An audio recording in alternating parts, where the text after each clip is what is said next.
ये सब देखने के बाद रवि ने फैसला किया, मैं जान के रहूंगा उस लड़की का राज।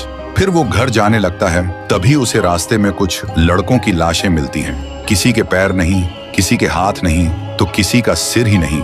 ये देख के रवि का डर और बढ़ जाता है। सोचता है अब तक तो लाशें गायब होती थीं, लेकिन अब तो लाशें मिलने लगी हैं। वो सीधा कुएं के पास जाता है और जोर से चिल्लाता है, बस बता दो तुम कौन हो, इतना दर्द क्यों, क्या चाहती हो तुम हम सबसे।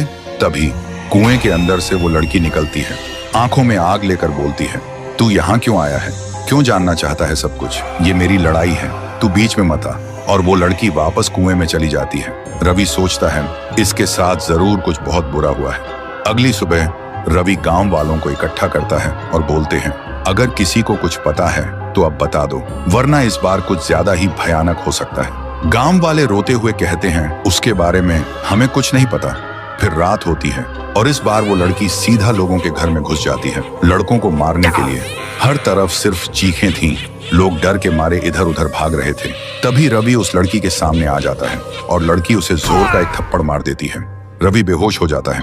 जब रवि को होश आता है तो देखता है कि वो एक पुराने घर में है, जहाँ कुछ लड़के किसी राज की बात कर रहे होते हैं। और फिर जो रवि सुनता है उसका दिमाग हिल जाता है।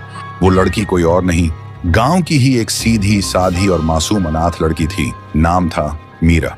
एक दिन मीरा स्कूल से घर जा रही थी, तभी कुछ लड़कों ने उसे छेड़ना शुरू किया। मीरा चिल्लाई, मैं सबको बता दूंगी।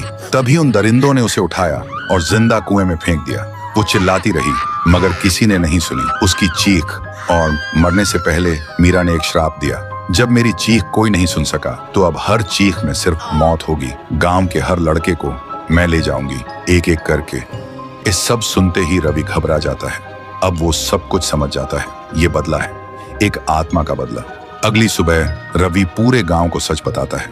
सुन के गांव वाले गुस्से से भड़क उठते हैं और कहते हैं, उन दरिंदों को वही मिलना चाहिए जो मीरा के साथ हुआ।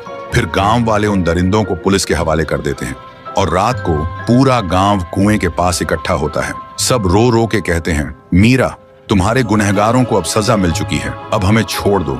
जो तुम्हारे साथ हुआ उसका हमें अफसोस है। तभी कुएं के अंदर से एक रोशनी चमकती है और एक ही पल में वो रोशनी आसमान की तरफ उड़ जाती है।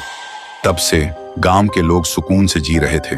रात में बिना डरे आसमान में तारे देख पाते थे और हर साल गांव का हर इंसान मीरा के नाम का दिया जलाते थे उस कुएं के पास।